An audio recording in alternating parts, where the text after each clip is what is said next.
አፈሩን ያቅልላቸውና የሀገራችን ቲያትር ጣምራ ኮከቦች ደበበ እሸቱና ወጋየሁ ንጋቱ ናቸው።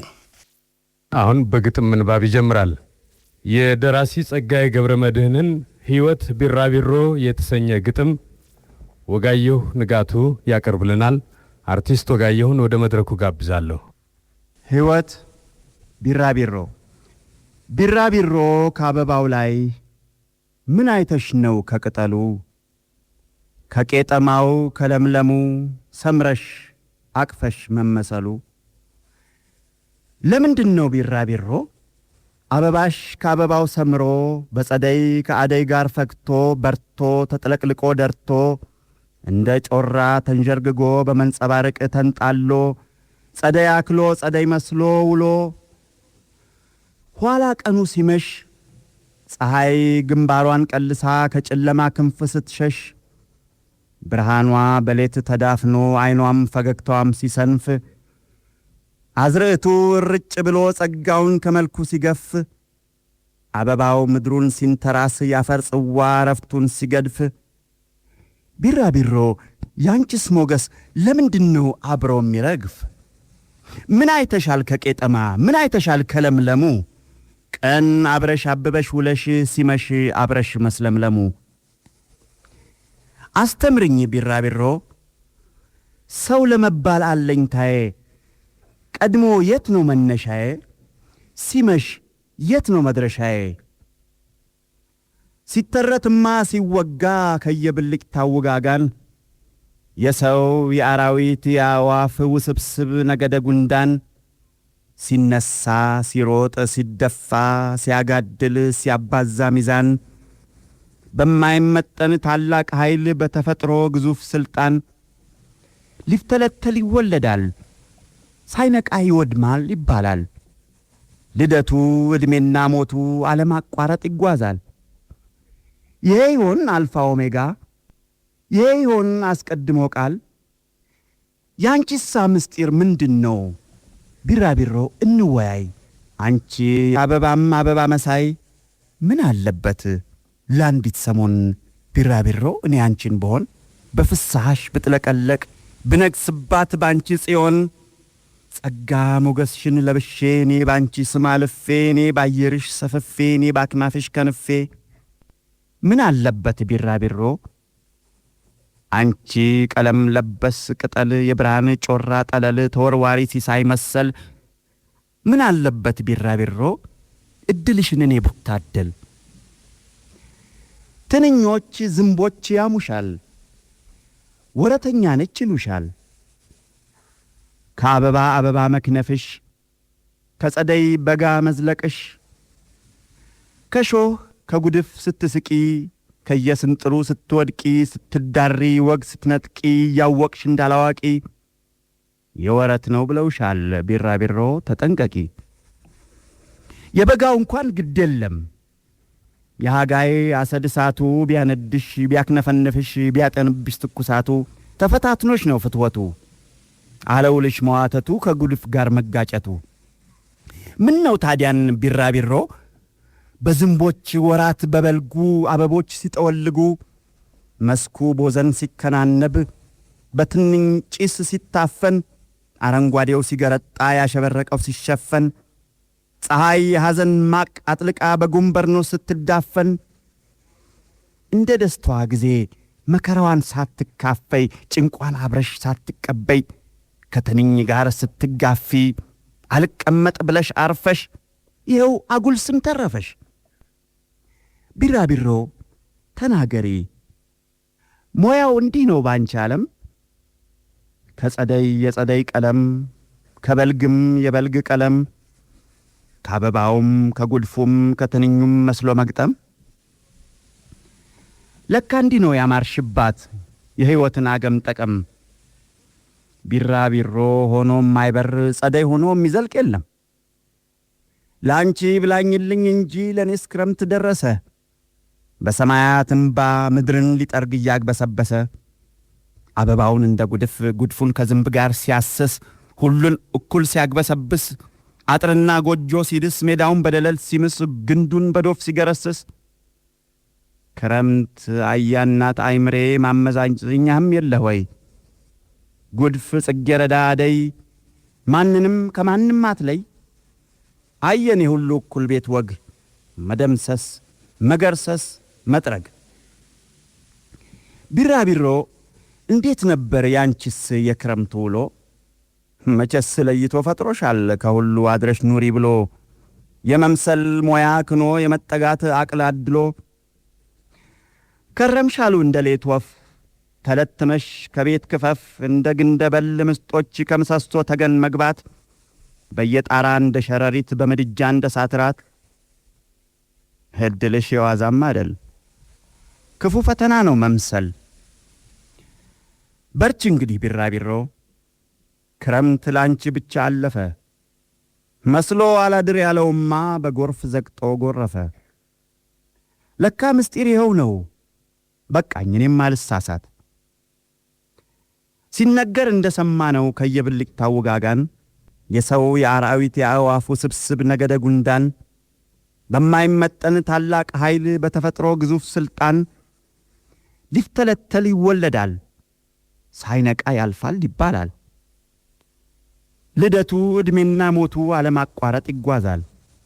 ይሄው ነው አልፋ ኦሜጋ ይሄው ነው አስቀድሞ ቃል። በህሊና መሳከሩ ላይሆን የቆሽት መማብቀል። በአለብላቢት መለብለቡ ልቦናን በሳግ መቀቀል። ይሁን ያለ እንዲበክ ሁሉ የኑሮ ግማደ መስቀል። ለካ እንዲያው ነው መርበትበቱ ስረ ቃሉ ላይ ነቀል። በይ ብር በይ ቢራቢሮ ክረምት ላንቺ ብቻ አለፈ። ሌላው በጎርፍ ጎረፈ ሞተ በተኛበት ረጋ። ጸደይ ላንቺ ብቻ ነጋ። ሽር ብለሽ መንቆጥቆጥ ነው ከዚያም ሰምሮ። አወቅሁብሽ ነቃሁብሽ አንቺ ሕይወት ቢራቢሮ። ቀናው መሰል አንቺ ወላዋይ ነይ ብር በይ እንወያይ። አንቺ የእጽዋት አዋዋይ ከጸደይ ጋር ጸደይ መሳይ ከአበባም አበባ መሳይ። ምን አለበት ለአንዲት ሰሞን ቢራቢሮ እኔ አንቺን ብሆን።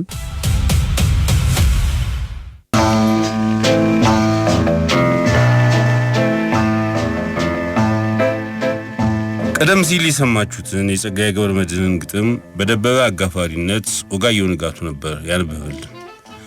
ደበበና ወጋየሁ በኢትዮጵያ ቲያትር ውስጥ ሁሌም ተጣምረው ይጠሩ የነበሩ የቲያትር ባለሙያዎች ናቸው። ሙያቸው ብቻ ሳይሆን የተማሩት አንድ ላይ ነበር። ተፈሪ መኮንን ትምህርት ቤት የቲያትር ትምህርት ለመማር አብረው ተጉዘው ሃንጋሪ ቡዳፔስት ውስጥ ነው የተማሩት።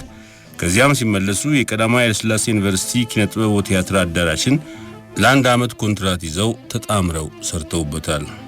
በኋላም በብሔራዊ ቲያትር አብረው ሰርተዋል።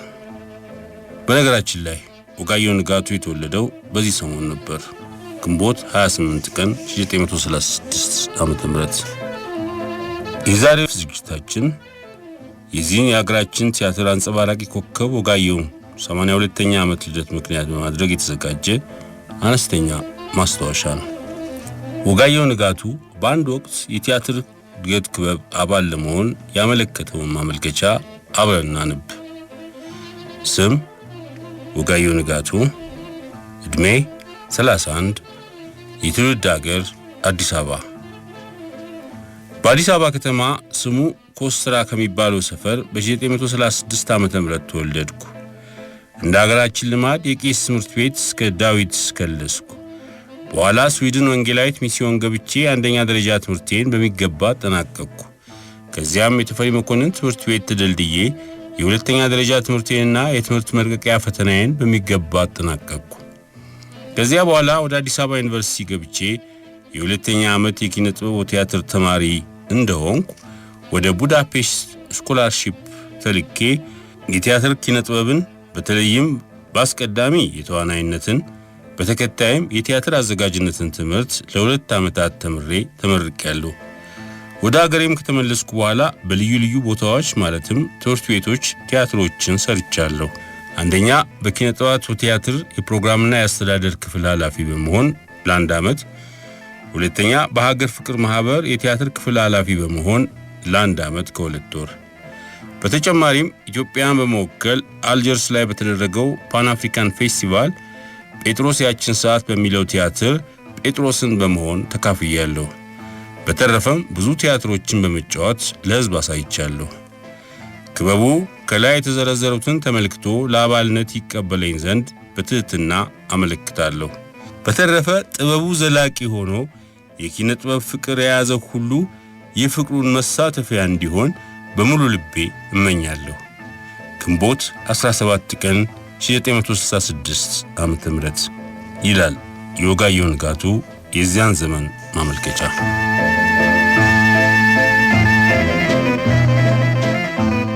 ወጋየሁ ንጋቱና ሙያው በሚል ርዕስ በ1982 ዓመተ ምህረት ወጋየሁ በሕይወት እያለ የተዘጋጀ አንድ መጽሔት ላይ የተለያዩ ሙያተኞች ስለ ወጋየሁ የሰጧቸው አስተያየቶች ሰፍረዋል። መጽሔቱ በህትመት ላይ እያለ ወጋየሁ በሞት ተለየ። አንዳንዶቹን እናዳምጣቸው። ብርቅዬና ድንቅዬ ተፈጥሮ ያደለችው ታላቅ ተሰጥኦና ችሎታ አለው። ተሰጥኦና ችሎታ አእምሮአዊና አካላዊ ነው። የሱ ሁለቱንም ያሟላ ነው። አእምሮን በእውቀት አበልጽጎ አካልን በተግባር አርቆ በማቀናጀት ለተፈለገው የጥበብ ሙያ ብቁ ማድረግ ከፍተኛ የህይወት ትግልና መስዋዕትነትን ይጠይቃል። ወጋየሁ ተደናቂ ተዋናይ ነው። ሙያውን ይወዳል፣ ያከብራል። በጊዜ ዝግመትና በእድሜ ክልሉ ያጣጣማቸውን በእውቀትና በተግባር አቀናጅቶ ያገኛቸውም ልዩ ሀብቱ ናቸው። በመድረክም ላይ ስለ ሙያው መስዋዕትነት ከፍሏል። ለራሱም ያለው ለወገንም የሚያወርሰው ቅርሱ የትወና ሙያው ነው። በሱነቱ ምስልና አሻራ በሕዝብ ዘንድ የቀረጻቸው ገጸ ባህሪያት አሉትና ምንጊዜም አይረሳም። ሰዓሊ እሸቱ ጥሩነህ።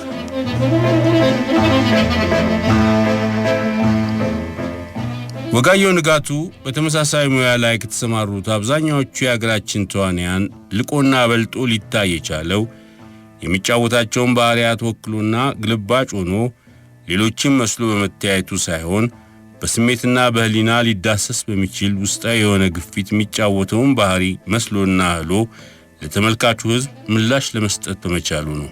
ደራሲና ጋዜጠኛ ነጋሽ ገብረ ማርያም።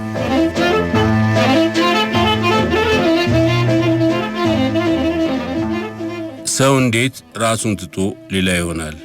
የብሔራዊ ቲያትሩን ወጋየሁ ንጋቱን መድረክ ላይ ካየው ወዲህ ግን መምሰል ቀርቶ መለወጥ ይቻላል ባይሆኛለሁ። እኔም ብቻ ሳልሆን እያንዳንዱ ተመልካች የራሱን የቲያትር ግንዛቤ ከወጋየሁ ጋር ያገናኘዋል። በቀለም ወርቅ ቲያትር ቤት መምህር የሆኑትን መምህር አራጌ ረዴን ብንወስድ የወጋየሁ አጥንትና ስጋ ለድራማ እንዲሆን ተመቻችቶ የተገጣጠመ ይመስላል። ባይሆንማ እንደዚያ ጭብጥ ኩርምት ብሎ ችግርን ሲቸገራት፣ ደስታን ሲደሰታት፣ ጀግንነትን ሲጀግናት ሰውነቱ እንደፈለገው እንዴት ይሆንለታል ባይናቸው። አንድ አዛውንት ደግሞ ነበሩ። አው በ6 ወርን ሲሰራ አይተውት ደንቋቸው መጥተዋል። በኋላ በቴሌቪዥን ሲያዩት ጊዜ አሁን ይሄ ራሱ ቲያትር ሆኖ ምን ቲያትር ይሰራል አሉ። እንደሳቸው አባባል ደግሞ ወጋየሁ ራሱ ቲያትር ነው። ቤቱም ተውኔቱም ድራማውም ወይም ደግሞ ብዙዎቹ እንደሚሉት ድራማ ማለት ወጋየሁ የሚሰራው ነው። ግን ለመሆኑ ወጋየሁ ንጋቱ የቱ ነው? ማን ነው? ይህም ራሱ ያነጋግራል።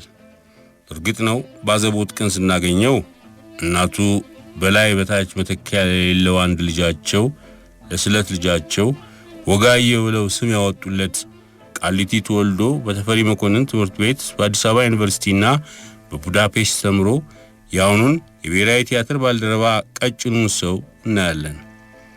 መካከለኛ ቁመቱ፣ ከርደድ ያለ ጸጉሩ፣ ጠይም ፊቱ፣ ከጫፋቸው ከበድ የሚሉት ጣቶቹ፣ በቪ ቅርጽ የተጋደሙት የግንባር መስመሮቹ፣ ትንሾቹና እንባ የሚያቀሩት አይኖቹና ሌላውንም ተክለሰውነቱን አይተን ወጋየሁ ይሄ ነው እንላለን።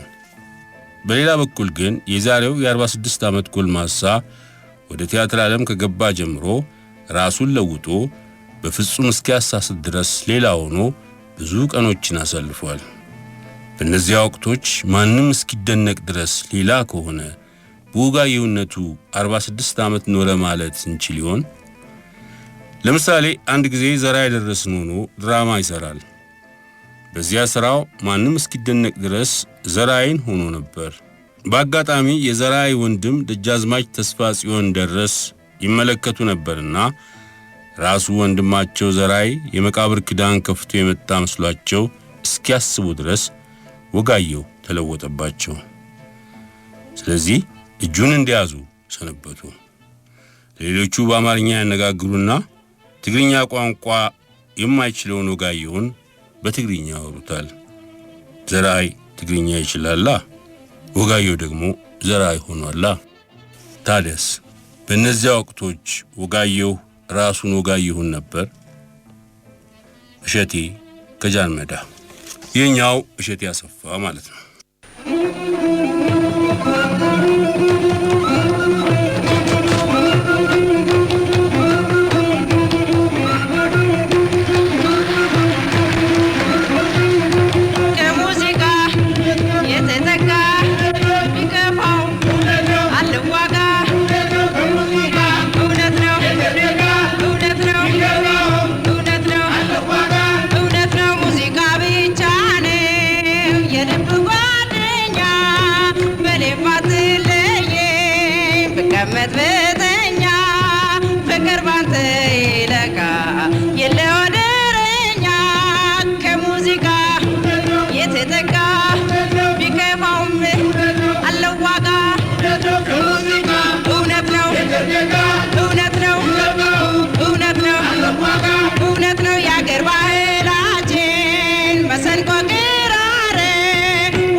ወጋየሁ ንጋቱ ብዙ ገጣሚያን ግጥም ጽፈውለታል።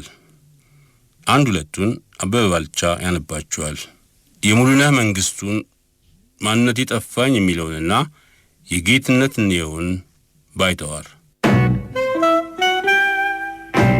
ጉራማይሌ የግጥሞችና ያጫጭር ትረካዎች መድበል ካልቸር ኤንድ አርት ሶሳይቲ ኦፍ ኢትዮጵያ። ጉራማይሌ እንደ ደላው ደልቶኝ ስቄ ተፍለቅልቄ ኑሮ እንደተጫነው በሐዘን ማቀቄ እንደ ተሞሻሪ በአዲስ ልብስ አጊጬ ውራጅ እንዳጠጠው ሀፍረቴን ገልጬ እንደ ጀግናው ሆኜ ወኔን ሰብቄ ፍርሃት እንዳራደው ልቤን ተነጥቄ እንደ ትቢተኛ ደረቴን ስነፋ መከራ እንዳነጸው አንገቴን ስደፋ እንደ ሽማግሌ ጠበኛ ሳስታርቅ ተንኮል እንደጠማው ያን ከዚህ ሳራርቅ እንደ ዳኛው ስዳኝ በስንቱ ፈርጄ ወንጀል እንደሰራ ስጠፈነግ እጄ እንደ ሐኪም ስፈውስ ስንቱን በሽተኛ ታሞ እንደሚማቀቅ ጠንቶብኝ ስተኛ ተውኔትን መቅረቢያ መድረክን መቅደሴ ያን ይህንን መሆን አድርጌ አልባሴ ይኸው ኖራለሁ ኖሬም ሞታለሁ ሞቼም ኖራለሁ እናንተ በግሌ እየተማታብኝ እናንታችሁ ከኔ ምስላችሁ ከምስሌ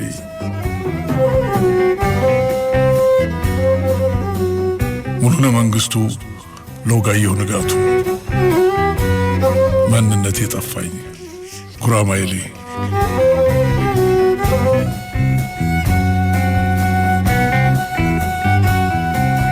እውቀትን ፍለጋ ከጌትነት እንየው ባይተዋር ማለት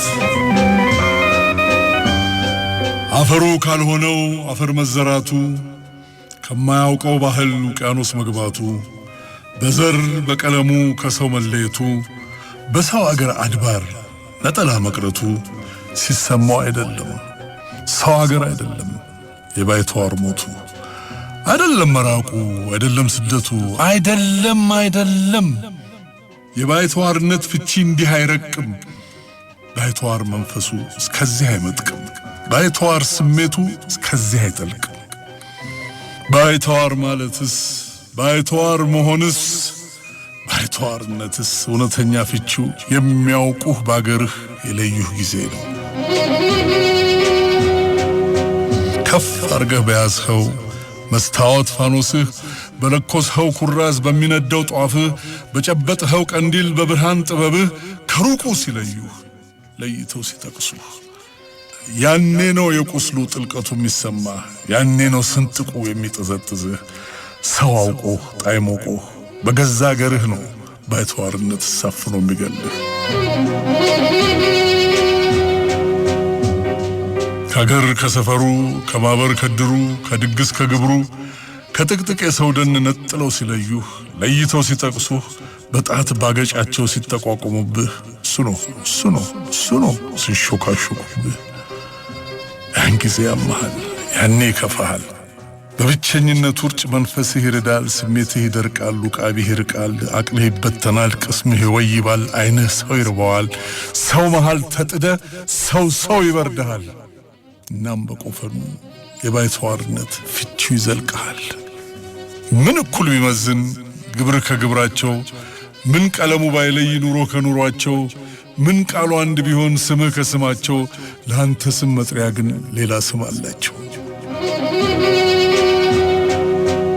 ማለህ ጎዳና ታይ ቤተስኪያን ተሳለም ቀና ብለህ ተጓዝ አቀርቅረህ አዝግም ደጅህ ነፋስ ውሰድ ቤትህ ተጋደም መሸታ ቤት ግባ ኪዮስክ በራፍ ቁም ሴቼንቶ ተጋፋ አውቶቡስ ተሳፈር እለፍ በጫተራ ኳስ ሜዳ ተሰተር ዝለቅ ናይት ክለብ ደንስ ከቆንጆ ጋር ተዝናና እንደነሱ ፈገግ በል ጥቂት መጥነህ ተናገር ከዚያ ሁሉ ትርምስ ከዚያ ከቱማታ ከዚያ የሳቅ ናዳ ከዚያ ከውካታ ነጥራ ትጮኻለች ጠርታ ትሰማለች ያንተዋ ሹክሹክታ በዚያች ደቃቅ ግብርህ በዚያች በሹክሹክታ ከዚያ የሰው ሰበዝ መዘው ይለዩሃል ለይተው ያውቁሃል አውቀው ይጠቅሱሃል ጠቅሰው ያገሉሃል እናም ባገርህ ላይ ባይተዋር አድርገው ባይተዋር ይሉሃል ጌትነት እንየው ለወጋየሁ ንጋቱ እውቀትን ፍለጋ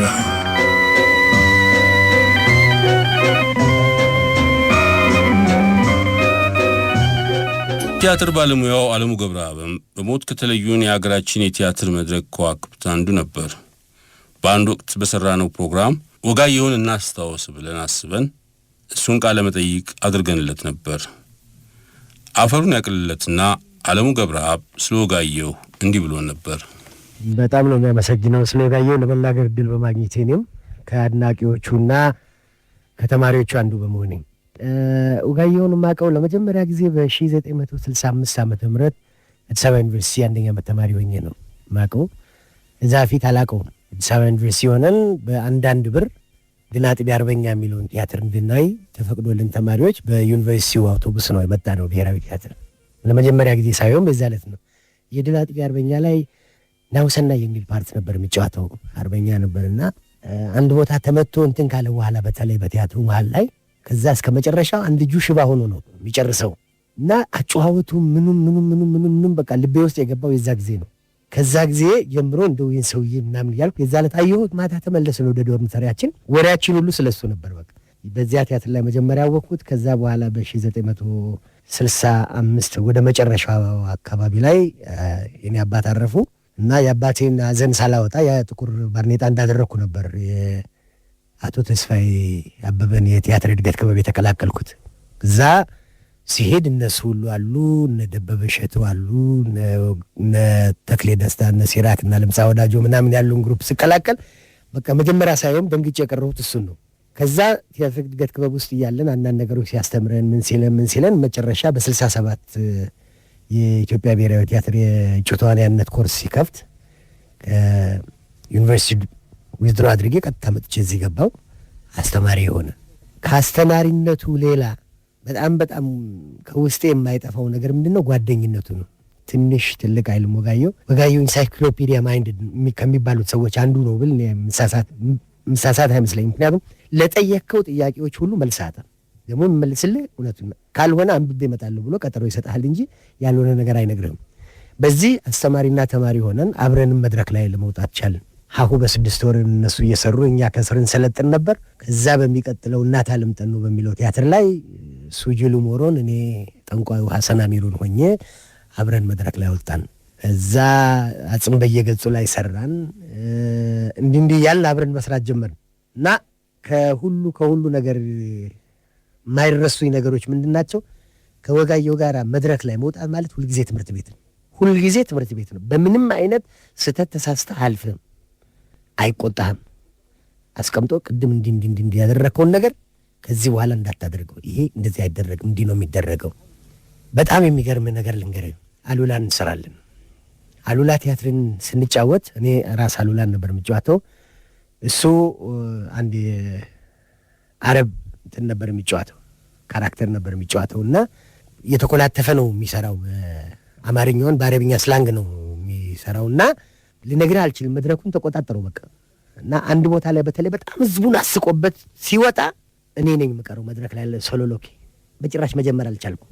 ምክንያቱም ሰው ገና ከሱ ሳቅ ውስጥ አልወጣም። እኔ ደግሞ ከዛ ቀጥዬ የምናገረው ያለኝ ሞኖሎግ በጭራሽ ሰቆቃ ውስጥ የሚያስገባ ነው። እንዴት ሊሆን አሁን 2-3 ጊዜ ስንሰራው አልቻልኩም። ጭራሻ ጠየቅኩት አንድ ቀን ወግሾ እኔ አልቻልኩም እኮ መድረኩን ላይ ገልብጣ ሸክመኝ ነው የምትወጣው አልኩት። ገብቶኛል አለኝ እና ምንድነው ማድረግ የምችለው አሁን አልኩት።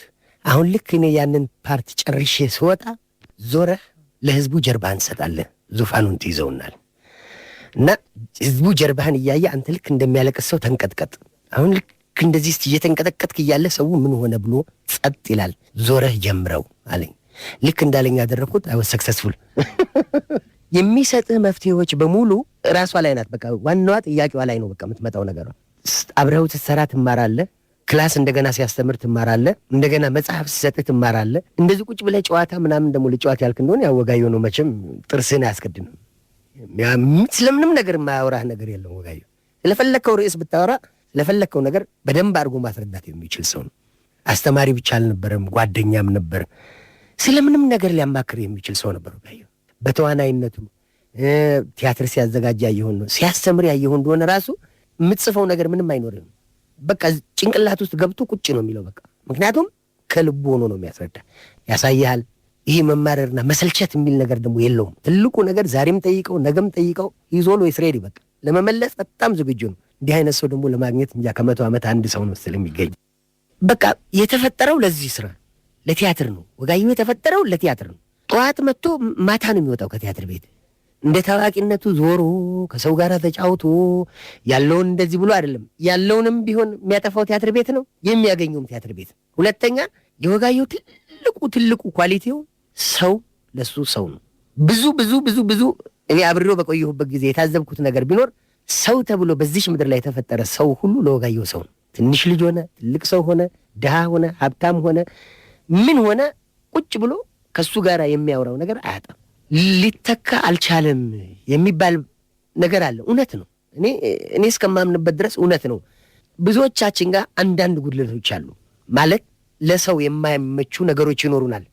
ወጋየሁ ጋር ምንም የለም። አንተ ሄድክ ይመቻል፣ እኔ ሄድኩ ይመቸኛል። ማንም ሰው ሄዶ ወጋየሁ ይመቸዋል። ወጋየሁን ሰው ያስቀይመው እንደሆነ ነው እንጂ ወጋየሁ እንዲህ አደረገኝ ብሎ ሰው ከሞተ በኋላ ሁሉ ይታማል አይደለም። ግን ወጋየሁ እንዲህ አድርጎኛል ብሎ ከሞተ በኋላ እንኳን የሚናገር ሰው የለም። እንኳን በሕይወቱ ነው። ደግ ነው እንዳልልህ ከደግነትም በላይ ይሆናል። የዋህ ነው እንዳልልህ ከየዋህነትም በላይ ነው። አዋቂ ነው ከአዋቂ በላይ ነው። በጣም አንባቢ ነው ወጋየሁ። በጣም ነው የሚያነበው። ለምትፈልገው ፕሮብለም ቆይ እስቲ አንብቤ እመጣለሁ ይልሃል እንጂ አላውቀውም የሚል ነገር የለም። ቆይ አንብቤ እመጣለሁ፣ እንዲህ አይነት መጽሐፍ ላይ እንዲህ አይነት ነገር አግኝቻለሁና ከሁለት ቀን ከምናምን በኋላ አንብቦ መጥቶ ይነግርሃል። ታዲያ ይሄ እንዲህ አይነት ሰው የት ይገኛል? ገንዘብ የሚባል ነገር እሱ ጋር ትርጉም የለውም። በመጀመሪያ ደረጃ 100 ብርም 1 ብርም ወጋየሁ ጋር እኩል ነው። አልቆ ነው የሚያድሩት። 100 ብሩም ለሰውም ለራሱም ለምን ታልቃለች፣ 1 ብሯም መልቃ ታድራለች። ይሄ ለሰው ትልቅ ቅድሚያ ይሰጣል፣ ለሰው ትልቅ ክብር ይሰጣል። ሁለተኛ ቲያትር ዝግጅትና ወይም ቲያትር መጫወት ጥናት በሚጀመርበት ጊዜ በጭራሽ የማታውቀው ሰው ነው የሚሆነው። በዝግጅት ጊዜ አያናግርህም። ዳይሬክተሩን ብቻ ነው የሚከተለው። የሚቀመጥባት አንድ ቦታ አለች። ልክ ሌሎቻችን ዳይሬክት እንደረግ እንደሆን እሱ ሄዶ እዛ የራሱ ቦታ አለች። ሲጋራውን ያጨሳል፣ እዛች ይቀመጣል። ስንጨርስ ከሪሄርሳል በኋላ ነው ልክ እንደ ጃኬት የሚያወልቀው በቃ እንትኑን ባህሪውንና ወጋየሁ የሚሆን። ከዛ ውጪ ግን እዛ ጋር ነው ያለው። ለዲሬክተር በጣም ክብር አለው። እኔ አዘ ዲሬክተር አብሬው ሰርቻለሁ። ሊተካ አልቻለም የሚባልበት ምክንያት ምንድን ነው? ሂዝ ሶ ዴዲኬትድ በቃ ለዚህ ሙያን የተፈጠርኩት ብሎ ነው ያስበው እኔ እንደሚመስለኝና ከዚህ በላይ ለሱ ምንም ነገር የለም። ምንም ነገር ሌሊት ና ብትለው ሌሊት ይመጣል፣ ጠዋት ና ብትለው ጠዋት ይመጣል፣ እደር ብትለው ያድራል። እየታደረ የተሰራበት ጊዜ ሁሉ አለ ቲያትር ድረስ እየተባለ በዛ ጊዜ ሁሉ ሶ ሃፒ እና የምታስቀምጠው ቦታ ላይ ደግሞ ያለ ጥናት አይሰራም። ካራክተሩን በደንብ ያጠነዋል። አሁን ብዙዎቻችን ጋር ያለ ችግር ምንድን ነው? አንድ ቲያትር ለረዥም ጊዜ እንጫወትና ከዛ ገጸ ባህሪ መውጣት ያቅተናል። ወጋየሁ ግን ያንን ውልቅ አድርጎ ጥሎ ሌላኛው ጋር ሲገባ ደግሞ እስከ መጨረሻው ዲቴል አጥንቶ ነው የሚመጣው። አንድ ወቅት ላይ ትዝ ይለኛል ዋናው ተቆጣጣሪ ላይ ክሊስታኮቭን ይጫወታል። ክሊስታኮቭ ማለት ዋናው መሪ ባህሪው ነው እና እየሰራን እያለን ያዘጋጀው ስብሐት ተሰማ ነበር፣ የሶቪየት ህብረት ምሩቅ ነው እሱም እና ልክ በዋናውን ስክሪፕትም ራሱን በራሸኛ ስለሚያውቀው በደንብ ነበር ዳይሬክት የሚያደርገን እና መጨረሻ ላይ ቦኒዮነስ የሚባል የሶቪየት ዩኒየን ፒፕልስ አርቲስት ለጉብኝት ኢትዮጵያ ሲመጣ ይሄ ቲያትር ይታያል ሲሉት እንዲህ ካላየው አልሄድም ይላል። ለምንድን ነው ማየት የፈለገው? ሶቪየት ዩኒየን ራሽያ ውስጥ ይህንን መሪ ባህሪ የሚጫወተው እሱ ነው። በዚህ በጣም ይታወቃል በክሊስታኮቭ እና ይህንማ ካለ ማየት አለብኝ ብሎ ብሔራዊ ቲያትር ገባ። አይቶ ሲጨርስ ወጋየሁን የጠየቀው ጥያቄ ምንድን ነው? ወጋየሁ አሁን እንደው በሬዲዮ እንዴት ብዬ ልገልጸው እንደምችል አልችልም እንጂ አላቅም። ይሄ ካርታ የሚጫወት ሰው ብዙ ጊዜ ጣቱን በምራቁ ያልሳል አይደለም? እንደዚህ ከንፈሩን እንደዚህ ያደረገ ይጫወታል። ብር የሚቆጥርና ካርታ የሚጫወት ሰው እንዲህ ይላል። እቺ ዲቴል ናት እንግዲህ ኒዋንስ ይሏታል በእነሱ። ያ ሰውዬ ይህን ያህል ዓመት ሲሰራው ከ10 ዓመት በላይ ተጫውቶታል ይህን ገጸ ባህሪ። እቺን ነገር አላቃትም ነው ያለው። እንዴት ልታገኝለት ቻልክ ምናምን ሲለው አይ እኔ ብዙ ጊዜ ካርታ የሚጫወቱ ጓደኞች አሉኝ፣ አብሬም ባልጫወትም ብዙ ሲጫወቱ ሁሉም ሳያቸው እቺ ነገር አመላለች። በሚናገሩበት ጊዜ ሁሉ በተለይ ቁማርተኛ የሚባለው ደንበኛው ቁማርተኛ ከካርታው ጋር በተያያዘ እቺ በምላሱ በምራቁ እቺን ጣቱን ማራስ እያደረገ የሚላትን ነገር በጣም ወዶለት ፎቶግራፍ አብረን ካልተነሳም ብሎ ለብቻቸው ከኛም ጋር ተነስቶ ሰውዬው ግን ለብቻው ደግሞ እንደገና ፈልጋለሁ ምናምን ብሎ ተነስቶ ሄደ። ይሄን ያህል ነው የሚገባው ካራክተር ውስጥ ሲገባ። የነ ጅሉ ሞሮን ታሪክ አጨዋወት ብታይ ያፉ ተጣሞ ነው ሙሉን 3 ሰዓት ከምናምን ይሄ በብርድ እንደምንጣመመው እንደሱ ተጣሞ ለሃጭ ነገር እንደዚህ እየተዝረበረበ 3 ሰዓት ሙሉ ነው የሚሰራው። በዛ ጊዜ ቲያስናቁ የምትጫወታት የአንድ የብድ ካራክተር አለች። የእሷ ውሻ አለች አብራን መድረክ ላይ እውነተኛ ውሻ ከድሩዮች ከመንገድ ተዳዳሪዎች ምናምን የተገዛች ነች እና ከእሷ ውሻ ጋር መጨረሻ እንደመለማመድ ብለው ሁልጊዜ ወጋየሁ እንደዚህ ተጣሞ የተቀመጠበት ቦታ እየሄደች ስቴጅ ላይ እንትን ታደርግ ነበር። ትጸዳዳለች። ውሻ የምትጸዳዳው አፍንጫው ስር ነው እግዚአብሔር ያሳይ።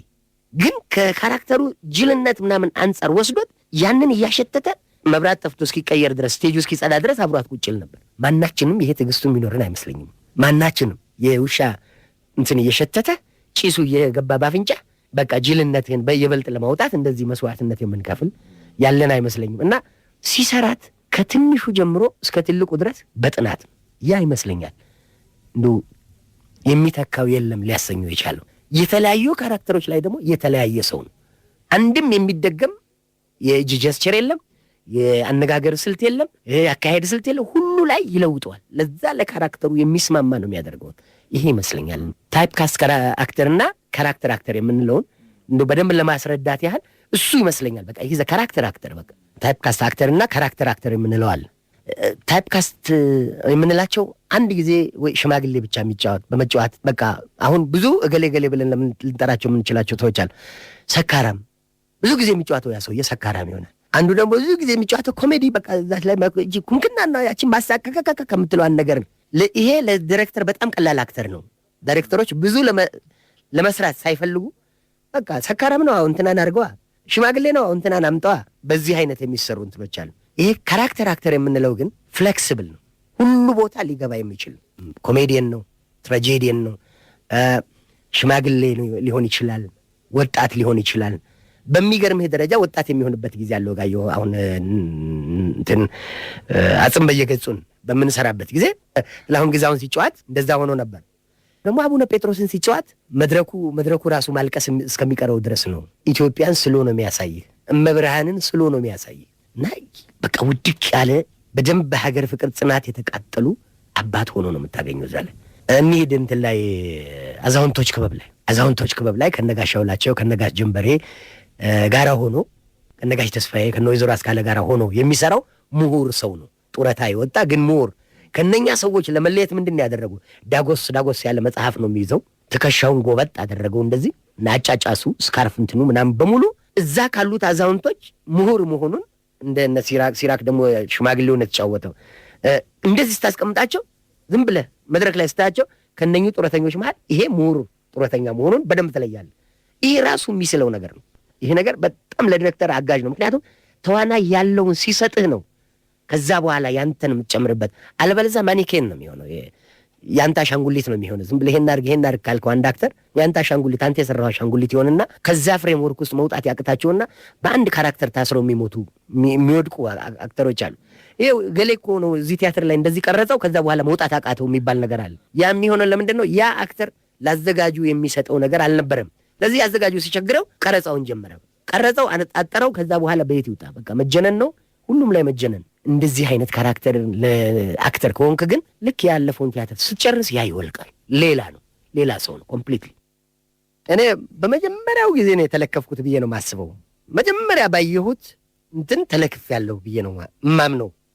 በዚህም ነው ወጋየሁን በቃ ማስታወሻ የወጋየሁን ማስቀረት የፈለግኩት እና ውስጤ ለማስቀረት ስለፈለግኩኝ ከወለድኩ ልጄን ወጋየሁ እለዋለሁ ብዬ አሰብኩ።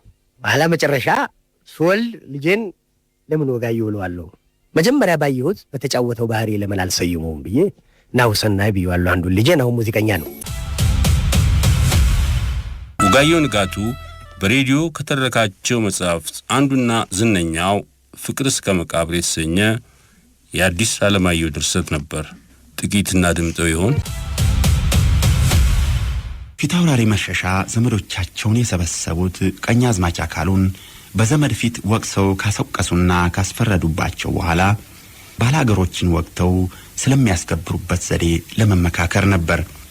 ነገር ግን የተሰበሰቡት የጋራ ዘመዶች ፊታውራሪ እንዳሰቡት ቀኛዝማችን ወቅሰው ስራቸውን እንዲለቁ በመፍረድ ፈንታ ባለፈው የሰሩትን አመስግነው ወደፊትም እንዲቀጥሉ ልመና ስለገቡና ከባላገሮች ጋር የተነሳውም ጥል በጦር ፈንታ በሰላም እንዲያልቅ ስላሳሰቡ ሁሉም ከቀኛዝማች አካሉ ጋር ያደሙባቸው መስሏቸው እናቱ ቀጣው ለቤቱታ ወደ አባቱ ሄዶ አባቱም እንደቀጣው ወይም እንደተቆጣው ሕፃን ሆድ ባሳቸውና መንፈሳቸው በዘመዶቻቸው ሁሉ ላይ ሸፍቶ መነጫነጭ ስለጀመሩ የተሰበሰቡት ሁሉ የሚያደርጉት ቅጡ ጠፍቷቸው ዝም ብለው እስበሳቸው ይታዩ ጀመር።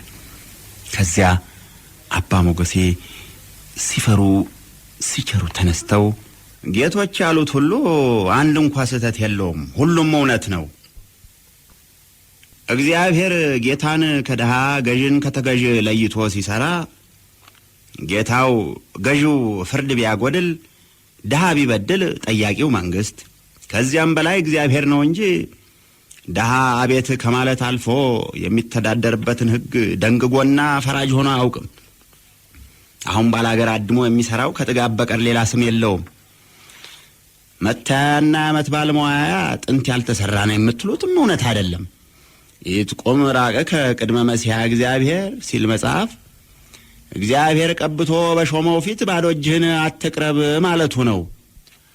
አንድም ያልተሾመ ተራ ሰው ወደ ተሾመ ጌታ በዓመት በዓል እንኳን አደረሶ ሊል ወይም ችግር ገጥሞት ችግሩን ሊያመለክት ሲቀርብ መታያ፣ እጅ መንሻ፣ መባ፣ የዓመት በዓል መዋያ ይዞ እንጂ ባዶ እጁን አይቅረብ ሲል ነው። ስለዚህ የዓመት በዓል መዋያና መታያ መጽሐፍ ያዘዘው መሆኑ የታወቀ ነው። ነገር ግን ምንም እንኳ ባላገሮች አጥፊዎች ቢሆኑና ጌቶችም የተቆጡበት በሚገባ ቢሆን ምንጊዜም ከድሃ ጥፋት ከጌታ ምሕረት ተለይቶ አያውቅምና ጌቶችን የምንለምነው ነገሩን እንዲተውት ነው። መቼም ያዋቸው እንግዲህ አሉ ፊት አውራሪ አቋርጠው። ያዋቸው ደህና ቀጥ ብለው መጥተው ለመጨረሻ ሲደርሱ እንደ ምሳር እጀታ ሲቆለመሙ ባላገሮች አጥፍተዋል፣ በድለዋል፣ አንተ ተበድለሃል። ነገር ግን የተበደልከው በዳዮቹን ማባበል መለመን ይገባሃል።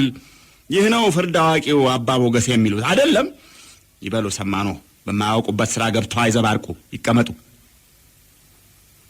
በድለዋልና ይማሯቸው አልሁ እንጂ ለምኗቸው አላልሁም እኮ ጌቶች። በማያውቁት ነገር ገብተው አስቸግሩ፣ ዝም ይበሉ ብዮታለሁ አሉ ፊት አውራሪ እንደተቆጡ። እናንተ አልገባችሁ ብሎ ነው እንጂ ፊት አውራሪ እኮ የሚሉት አለ ጉዱ ካሳ። አባ ሞገሴ ደንግጠው ሲቀመጡና ሌሎችም የሚናገሩትን አጥተው እርስ በርሳቸው ሲፋጠጡ ተመልክቶ እንደ ልማዱ እየሳቀ ፊት አውራሪ እኮ የሚሏችሁ እግዚአብሔር አሳስቶ አለ ጊዜ አለ ቦታ የፈጠረኝ ሰው ነኝ። ስለዚህ በሌሎች ዓለም በሌሎች ጊዜ ልኖር አይገባኝም። የኔ ዓለም የኔ ጊዜ ድሮ ካለፉት ሰዎች ጋር ነውና ሄጄ ከባል ሀገር ጋር ስዋጋ ልሙትና ጥንት ካለፉት ሰዎች ከጓደኞቼ ጋር ልጨመር ነው። ይህ ነው ሐሳባቸው እንጂ ከብዙ ሺህ ባላገር ጋር ተዋግቼ ድል አደርጋለሁ ብለው አይደለም። ታዲያ ይህንን አስተያየት የሚጠይቀኝ የለም እንጂ የሚጠይቀኝ ቢኖር የምፈርደውን ፍርድ ልንገራችሁ። የምፈርደው ፍርድ እንዲህ ነበር። ፊት አውራሪ መሸሻ አዲስ ስጋ ለብሰው እንደገና ተወልደው ነው እንጂ ድሮ ከ400 ወይም ከ500 ዘመን በፊት ከሞቱት ክፉ ሰዎች ያንዱ መንፈስ ናቸው። እኒህ ክፉ አሮጌ መንፈስ በአሮጌ ሕይወታቸው በሰሩት ክፉ ስራ ወደ ገሃነም ሄደው ቅጣታቸውን በመቀበል ፈንታ አመልጠው እንደገና በአዲስ ስጋ ውስጥ ተሸሽገው መጥተው ልክ በዛ በአሮጌ ሕይወታቸው የለመዱትን እያደረጉ በዚያን ጊዜ ይሰሩት የነበረውን ክፉ ስራ ሁሉ አንድ ሳይቀር እየሰሩ እስከ ዛሬ ድረስ ሰውን ሲሰቀዩ ኖሩ። ወግሾ በኢትዮጵያ ሬዲዮ የእሁድ ፕሮግራም ለታዋቂ ጋዜጠኛው ታደሰ ሙሉነህ ከነገረው በመጠኑ እንስማ። መጀመሪያ ቲያትር በምናጠናበት ጊዜ ያው ጽሁፉን ይዘን እንናበባለን። ታዲያ አንድ ሮሚዮና ጁሊየትን በዚሁ በኪነ ጥበባት ቲያትር ሳለን በምናጠናበት ጊዜ አንተ ነበርክ ታደሰ፣ ታስታውሰዋለህ? እና ስክሪፕቱን ጽሁፉን ይዘን በምናነብበት ጊዜ የአቶ ከበደ ሚካኤል ግጥም እንዳየው ነው። እኔ አንዱን ቤት ያልኩ እንደሆነ አንተ ነህ ቤቱን ተቀባዩ። ታዲያ አንዱ ልጅ እንደዚሁ አንድ ቦታ የሚጫወተው ጽሁፉን ይዝና ጽሁፉ ምንድነው የሚለው? አንተ በእኛ ነው ወይ ጥርስን የምትነክሰው ይለዋል። ያኛው እኔን አይጠይቅም እንዳንተ ያለ ሰው ብሎ ቤት ይመታለታል። ታዲያ ይሄ በስቴንስል የተቀረጸ ነበርና ጽሁፉ ልጁ ሲያነብ አንተ በእኛ ነው ወይ ጥርስን የምትነክሰ? ሁሉም ጸጥ አለ። ልጁ የሚያመልስ መስጠት ያለበትም ዝም አለው። ምን ሆኗል ብሎ ጎንበስ ብሎ ሲያይ ለካ በዚህ መስመር አልቆ ወደዚህ ቦታ ብቻዋን ተጽፋለች። ቶሎ አያትን አለው። ከሀሁ በ6 ወር በ66 ዓመተ ምህረት ከለውጡ አካባቢ የተሰራ አብዮታዊ ቲያትር ነበር እና እዚያ ውስጥ እንደ አስተማሪ ሆኜ ነበር የሚጫወተው። እንዲያውም ስሙን በትክክል ለመጥቀስ ሰሙ ንጉስ ጣሴ ሆኜ ነው የሚጫወተው እና ልክፍተኛ ነው። በወሎ ቦረን ውስጥ ሄዶ የሚያስተምር አስተማሪ ነው እና እሱ ልክፍቱ እየተነሳበት ይጥለዋል። ከጣለው በኋላ ተነስቶ የሚያደርገውን ምጸት የብቻ የግል መነባነብ እንለዋለን። ሶሊሎኪ የሚሉት ነው ፈረንጆቹ። በፊደል ነው የተለከፍኩት።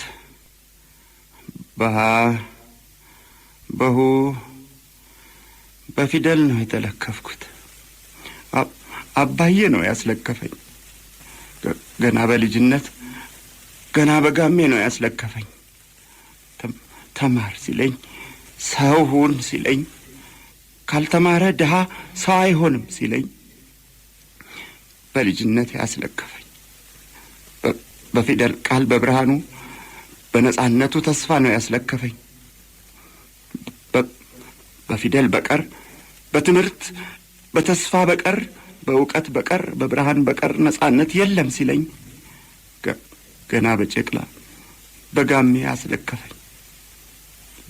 የድሃ ልጅ አትበለኝ ሃበል ሲለኝ፣ ቁጠር ሲለኝ፣ አትበለኝ ሁበል ሲለኝ፣ ቁጠር ሲለኝ ከፊደል ጋር ቁልቁል ለትሞ ሲያድፈጠፍጠኝ የመጀመሪያ ልክፍቴን በልጅነቴ ያስለከፈኝ።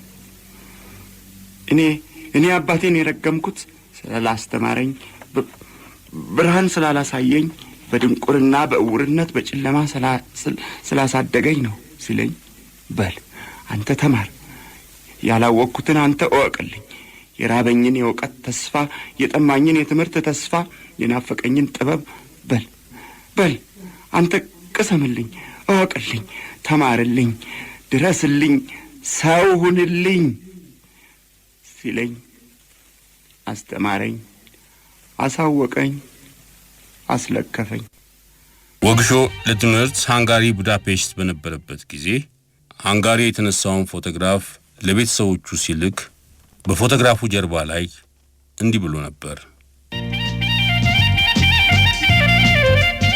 የተወደዳችሁት ቤተሰቦቼ፣ ለዘላለም ነዋሪ የሆነውን የራሴን ምስል ሳበረክትላችሁ በታላቅ አክብሮትና ትህትና ነው። እማዬ አንገቴን ቀልበስ አድርጌ የዓይኔን ዛጎል መምሰልና የጥርሴን ንጣት መሐረቤን ደረቴ ላይ ሰክቼ ጸጉሬን ለሩብ ሰዓት አበጥሬን የተነሳሁት ይሄ ሁሉ ልጄ ይሄ ሁሉ ብለሽ ለሰው የምታሳይበት ጊዜ እንዳታፍርብኝ ነው። በሁሉም ነገር የማላሳፍረው ልጅሽ ወጊ። አባዬ ታዲያስ ማንም መስያለሁ አስመስልብኝና የንጉሥ ልጅ አልመስልም? እንግዲህ አልበሙን ስትገዛ አልገዛ እንደሆነ ጥሩ የመጀመሪያ ገጽ መክፈቻ ይሆናል። አክባሪ ልጅ ወጋየሁ ንጋቱ። ከአንድ 36 ዓመታት በፊት በ46 ዓመቱ በሞት የተለየንን የእውቁንና ድንቁን ተዋናይ ወጋየሁ ንጋቱን 82ኛ ዓመት ልደት መታሰቢያ በማድረግ ያዘጋጀነውን መጠነኛ ማስታወሻ ፕሮግራም በሕይወት እያለ የወዳት በነበረችው የመንግስቱ ለማ ዝም ያለው ዘመዴ በምትሰኝ ግጥም እንደምድም። ሳምንት በቸር እንገናኝ።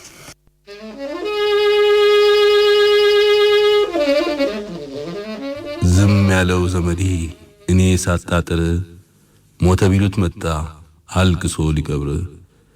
እኔም ውጪ ሳለ ይህን ስላየሁ በመንፈስ ነድጄ ተቃጥዬ ጨሱ።